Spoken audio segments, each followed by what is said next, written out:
Whether you're Taika virgin or have loved Waititi's work from Eagle vs. Shark up through Hulk vs. Thor, he's a friend from work.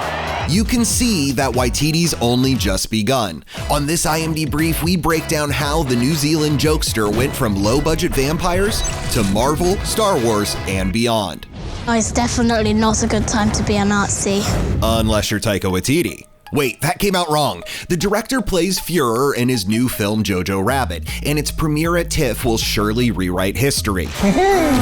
But it wasn't that long ago that he and friend/fellow filmmaker Jermaine Clement were making short films in their New Zealand home to establish their specific brand of improvised low-key comedy. I mean, we're all good, but we could be better at this. I mean, you know. What We Do in the Shadows began as a 2005 short that was remade as a hilarious 2014 feature, then spun off into 2 series with plans to make a future film centered on the vampire's nemesis, the werewolves.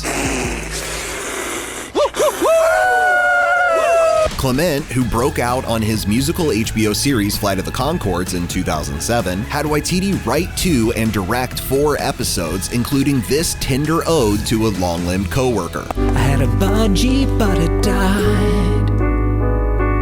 Whoa, whoa. I like pie. Apart from collaborations with Clement, Waititi's own films are much more personal, human dramedies, like 2009's Boy and 2016's heartwarmingly crass Hunt for the Wilder People, which propelled young Julian Dennison into tentpole franchises like 2020's Godzilla vs. Kong and 2018's Deadpool 2. Stay back or Justin Bieber dies!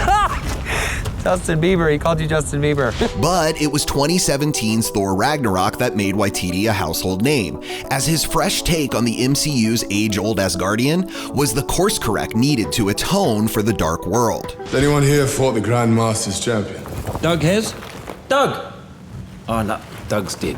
Since Ragnarok was a critical and box office hit, Marvel Studios' Prez Kevin Feige lined up Thor Love and Thunder for November 2021. Waititi personally convinced Natalie Portman to return to the MCU, and all he had to do was offer her Thor's mighty hammer. Just shut up and drive. All good news for Marvel fans, but bad for Warner Bros., who had to bump their production indefinitely down the road for Waititi's planned live-action remake of the epic futuristic anime, Akira.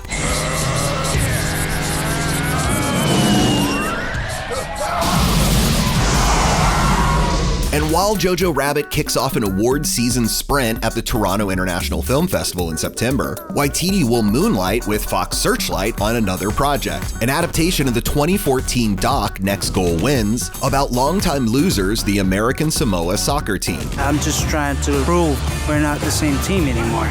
I want to win a game.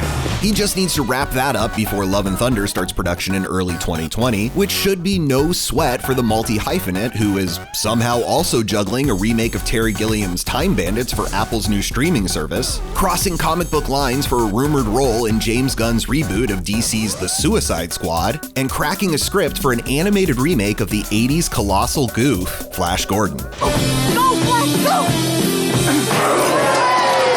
And somewhere in the midst of all that, he found time to voice the bounty-hunting robot IG-11 for Disney Plus series The Mandalorian, which drops in November. Oh, and he also directed an episode because, hell yeah. Don't you agree?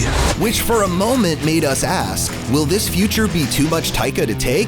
People used to say a lot of nasty things about me. Not possible. So stay glued for more on JoJo Rabbit and our coverage of all the TIFF premieres at imdb.com/Toronto.